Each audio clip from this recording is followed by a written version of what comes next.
Praise lord. ఈ దిన వాగ్దానము కీర్తనలు 32:8. నీకు ఉపదేశం చేసేదను, నీవు నడవలసిన మార్గమును నీకు బోధించదను, నీ మీద దృష్టి ఉంచి నీకు ఆలోచన చెప్పేదను. ఎంత గొప్ప వాగ్దానాన్ని దేవుడు మనకి అనుగ్రహిస్తూ ఉన్నారండి. ఈ దినమున దేవుడు ఏమని సెలవిస్తూ ఉన్నారు అంటే, ఆయన మనకి ఉపదేశం చేస్తాను అంటూ ఉన్నారు.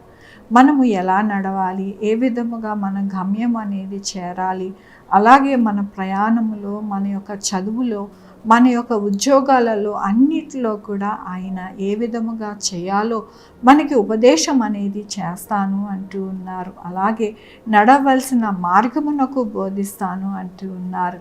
మనము ఏ మార్గంలో నడవాలి, ఏ మార్గంలో నడవకూడదు, మన జీవితంలో చీకటి మార్గమా మరి వెలుగు మార్గమా అనేది దేవుడు మనకి తెలియపరుస్తారు అని అంటూ ఉన్నారు. అలాగే నీ మీద దృష్టి ఉంచి నీకు ఆలోచన చెప్తాను అంటూ ఉన్నారు.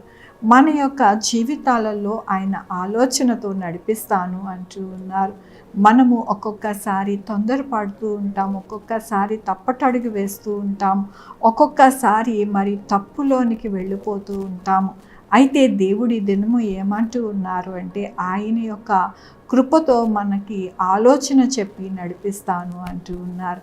ఆయన ఆలోచన చెప్పి నడిపించినప్పుడు ఏ మనుషుడు బాగుపడడు, ఏ మనుషుడు ఆనందకరమైన జీవితము గడపకుండా ఉంటాడు. ప్రతి ఒక్కరు కూడా ఆనందముగా, సంతోషముగా, కలిమితో, అన్నిటితో కూడా ఉంటారు అని దేవుని యొక్క వాక్యం సెలవిస్తూ ఉన్నది. కాబట్టి ఈ దినమున దేవుడు అంటూ ఉన్నారు, గొప్ప కార్యాలు అనేది మీరు చేయడానికి మీకు నేను ఆలోచన చెప్తాను అంటూ ఉన్నారు. దేవుని యొక్క వాక్యంలో నీతిమంతులారా యెహోవాను బట్టి సంతోషించిరి, ఉల్లసించిరి, యథార్థ హృదయులారా మీరందరూ ఆనందగానము చెయ్యిరి. ఇక్కడ ఎందుకు ఆయనని ఆనందగానము చేయాలి, ఎందుకు హృదయపూర్వకంగా ఆనందముతో ఆయనని స్తుతించాలి అని అంటే, ఆయన మన యొక్క జీవితాలలో ఆలోచన అనేది మనకి అనుగ్రహిస్తారంట.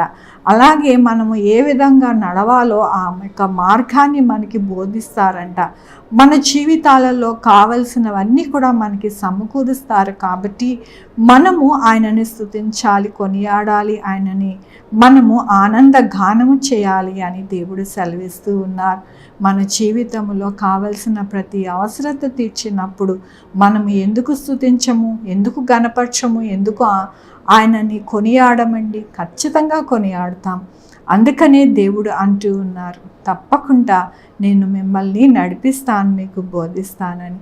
మనము ఆయన బోధ వినాలి, ఆయన చెప్పినట్టు మనం వినాలి, ఆయన మార్గము చూపించినప్పుడు ఆ మార్గంలో వెళ్ళాలి, మార్గము తప్పిపోకుండా ఉండాలి. ఆ మార్గంలో మనం వెళ్తే కనుక మనకి ఎటువంటి ఆపద, భయము, భీతి అనేది రాకుండా ఉంటుంది.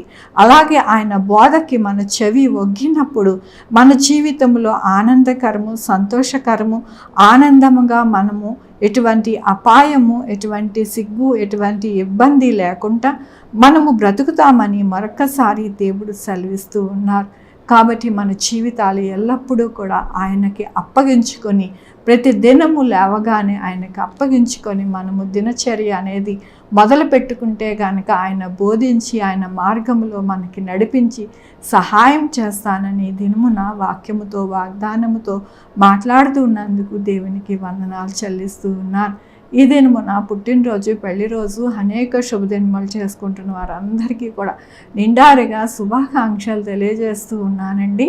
మీ జీవితంలో ఆయన కృప, ఆయన కాపుదల, ఆయన భద్రత, ఆయన బహుమానము మీకు కలుగునుగాక. ప్రార్థించుకుందామండి. యెహోవా దేవా, నా తండ్రి, నా ప్రభా, నాయన ప్రతి ఒక్కరికి మీరు బోధించండి. నా ప్రభా, మీ మార్గం తెలపండి, మీ ఉద్దేశం తెలపండి, మాకు సహాయం చేయండి. మాకు జ్ఞానం లేదు, మాకు ఎటువంటి నాయన నా తండ్రి ఎటు వెళ్ళాలో, ఎటు చేయాలో ఏమీ మాకు తెలియదు. నా ప్రభా, మీకు సమస్తము తెలుసు. నాయన ఈ లోకాన్ని అంతని సృష్టించిన దేవుడివి, సమస్తముని మీకు తెలుసు. కాబట్టి నాయన మా జీవితాలకి నాయన మీరే వెలుగుగా ఉండి నడిపించమని కోరుకుంటున్నాను. ఈ దినము నా పుట్టినరోజు, పెళ్లి రోజు, అనేక శుభదినములు చేసుకుంటున్న వారందరినీ కూడా దీవించండి, ఆశీర్వదించండి ప్రభా. అలాగే నా ప్రభా నాయన మా కొరకు ప్రార్థించమన్న వారిని జ్ఞాపకం చేసుకోండి. నాయన మీ యొక్క కృపా కనికర దీవెనని అనుగ్రహించండి. నాయన వారికి, వారి బిడ్డలకి, వారి యొక్క భవిష్యత్తుకి, వారి ఆరోగ్యములు, వారి చేపలు, వారి ఉద్యోగము అన్నీ కూడా మీరే తోడై ఉండమని కోరుకుంటున్నాను. Sugar, BP, thyroid, heart problem, kidney problem, AIDS, cancer, నరాల బలహీనత, పెరాలసిస్, గ్యాస్ట్రిక్ ట్రబుల్, పెద్ద విధమైన అనారోగ్యాన్ని తీసివేసి స్వస్థపరచండి. స్వస్థపరిచి యెహోవా నేను అన్నారు నా ప్రభు, మీ కృపను వేడుకుంటున్నాను. అలాగే నాయన ప్రతి ఒక్కరికి వారి అవసరత తీర్చి నడిపించమని కోరుకుంటున్నాను.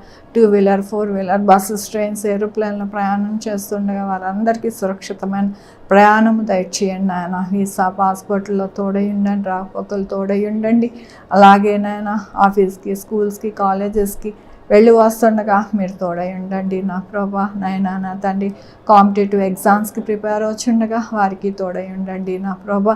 నాయన నా తండ్రి ఎక్కడా కూడా ఎటువంటి ఆర్థిక ఇబ్బంది, ఎటువంటి మందులు లేని కొరత, అలాగే నాయన నా తండ్రి డబ్బులు లేని బాధ ఏదీ లేకుండా ప్రతి బిడ్డకి నాయన ఆదరించండి, పోషించండి, సహాయం చేయండి. అనారోగ్యంతో నాయన ఉన్న ప్రతి ఒక్కరిని లేవనెత్తమని కోరుకుంటున్నాను. మీ కృపా కనికర దీవాన్ని అనుగ్రహించమని కోరుకుంటూ బిడ్డలందరినీ మీ పాదాల దగ్గర పెడుతూ నా ప్రభు, నా రక్షణ యేసుక్రీస్తు పరిశుద్ధమైన నామమున అడిగి వేడుకుంటున్నాను తండ్రి. ఆమేన్. తండ్రి, కుమార, పరిశుద్ధాత్మ సదాకాలం మనందరికీ తోడై ఉండును గాక. ఆమేన్. God bless you.